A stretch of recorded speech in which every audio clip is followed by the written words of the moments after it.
Shri Swami Samarth निशाराज voice या चॅनलमध्ये तुम्हा सर्वांचं स्वागत आहे। सर्वप्रथम सर्वांना श्री स्वामी समर्थ। स्वामी समर्थ महाराजांच्या कृपेमुळे तुमच्या सगळ्या इच्छा चांगल्या इच्छा पूर्ण हो अशी स्वामीचरणी प्रार्थना करते आणि आजच्या व्हिडिओला सुरुवात करते। तर आपण श्री गुरुचरित्रातील प्रत्येक अध्यायातील फलश्रुती ऐकणार आहोत। चला तर मग सुरू करूया। अध्याय 1 नित्य गुरुचिंतनाने संपूर्ण जीवन होते। अध्याय 2 कलिबाधा व सर्व रोगबाधा नाहीशी होतात। अध्याय नंबर 3 गुरुकोपाचे शमन होते व व्रताची पूर्तता होते। अध्याय 4 स्त्री छलनाचा दोष जातो व स्वहिताचे रक्षण होते। अध्याय 5 शारीरिक व्यंगे नष्ट होतात, ज्ञानाची प्राप्ती होते।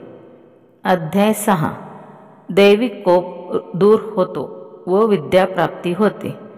अध्याय 7 पंचमहापापदी सर्व पातके नाहीशी होतात। अध्याय 8 बुद्धिमाद्य नाहीशे होतात, विवाह कार्य सुलभ होते। अध्याय 9 सर्व शुभकामना गुरुकृपेने पूर्ण होतात। अध्याय 10 नवस फळाला येतात, चोरीचा आळ दूर होतो। अध्याय 11 वांचदोष तसेच वेड नाहीसे होते। अध्याय 12 संकटे दैन्य दारिद्र्य याचे निवारण होते। अध्याय 13 सर्व प्रकारच्या पोटाच्या व्याधी नाहीशा होतात। अध्याय 14 प्राणघातक गडांतरापासून संरक्षण लाभते। अध्याय 16 तीर्थयात्रांना सफलता प्राप्त होते। अध्याय 17 आदरणीय निंदा अपमान केल्यास दूर होतो। अध्याय 17 ज्ञान व गुरुकृपा यांचा लाभ होतो। अध्याय 18 संपत्तीचा लाभ होऊन दारिद्र्य नाहीसे होते। अध्याय 19 भाग्यवृद्धी होते, सद्गुरूचा लाभ होतो, तीर्थस्थळी यातर पुण्य लाभते। अध्याय 20 गुरुस्मरण करून मनी पूजा करी व गुरुचरणी तुझे पाप होईल धुनी, ब्रह्मा संबंध बहिरले। अध्याय 21 मृत्यू भयापासून मुक्तता होते। अध्याय 22 वांझपणा दूर होतो, बाळंतिणीला चांगले दूध येते। अध्याय 23 पिशाच्च बाधा नष्ट होते, राजमान्यता प्राप्त होते। अध्याय 24 ब्रह्म व वैचारिक गोंधळ दूर होऊन मनशांती लाभते। अध्याय 25 अपात्र लोकांचा संपर्कात त्यांचे दुष्परिणाम टळतात।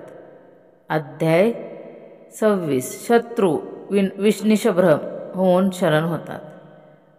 अध्याय 27 गर्व नष्ट होऊन चित्त शुद्ध होते, विद्यानाचा छळ दोषांची निवृत्ती होते। अध्याय 28 वाईट कर्मांचे दोष दूर होतात, सप्तत सापडतो। अध्याय 29 स्त्री छलदोष वासना दोष दूर होऊन पावित्र लाभते। अध्याय 30 कुमारिकांना इच्छित पतीचा प्राप्ती होते, सौभाग्य वृद्धी होते। अध्याय 31 पतीवर येणारे विघ्न टाळतात। अध्याय 32 वैधव्याचे दुःख टळते अथवा सुसह्य होते। अध्याय 33 वचनभंग व्यभिचार दोष दूर होऊन सद्गती लाभते। अध्याय 34 प्राणसंकटाचे निवारण होऊन आयुष्यवृद्धी होते। अध्याय 35 हरवलेले नष्ट झालेले पुन्हा प्राप्त होते, तुटलेले संबंध जुळतात। अध्याय 36 चुकीच्या समजुती जाऊन अंतःकरण शुद्ध होते। अध्याय 37 मूढ बुद्धी नष्ट होऊन योग्य ज्ञान व ब्रह्म प्राप्ती होते। अध्याय 38 निंदा करणारे शरण येतात, अन्नपूर्णा नित्य प्रसन्न राहते। अध्याय 39 सद्गुरूची प्राप्ती होऊन योग्य मार्ग सापडतो। अध्याय 40 कुष्ठरोग नाहीसा होऊन शरीर निकोप होते। अध्याय 41 सद्गुरूंची प्राप्ती होऊन योग्य मार्ग मिळतो। अध्याय 42 विद्या व फलाची प्राप्ती होऊन कर्तबगारीला यश येते. अध्याय 43 गर्व व क्रोध नाहीसा होऊन ऐश्वर्याची प्राप्ती होते. अध्याय 44 मनातील भ्रम दूर होऊन योग्य मार्ग लागतो. अध्याय 45 कुष्ठरोग नाहीसा होतो, गुरुनिष्ठ सफल होते, बुद्धी वाढते. अध्याय 46 चिंतांची स्थिरता लाभते, ज्ञानाची प्राप्ती होते. अध्याय 47 पक्षपाताचा दोष नाहीसा होऊन समवृत्त बुद्धी वाढते, प्राप्त होते. अध्याय 48 गुरुनिष्ठास विपुल समृद्धी प्राप्त होते, विघ्ने टळते. अध्याय 39 तीर्थक्षेत्राबद्दल आदर वाढतो, सर्व पापांचे समान होते. अध्याय 50 ग्रंथिरोग त्वचारोग नष्ट होऊन शरीर सुख लाभते. अध्याय 51 सुख समृद्धी व अंती मोक्ष प्राप्ती होते.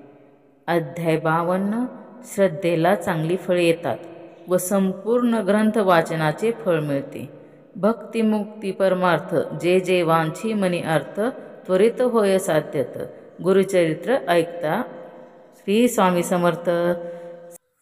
श्री गुरुदेव दत्त महाराज की जय. दिगंबरा दिगंबरा श्रीपाद वल्लभ दिगंबरा.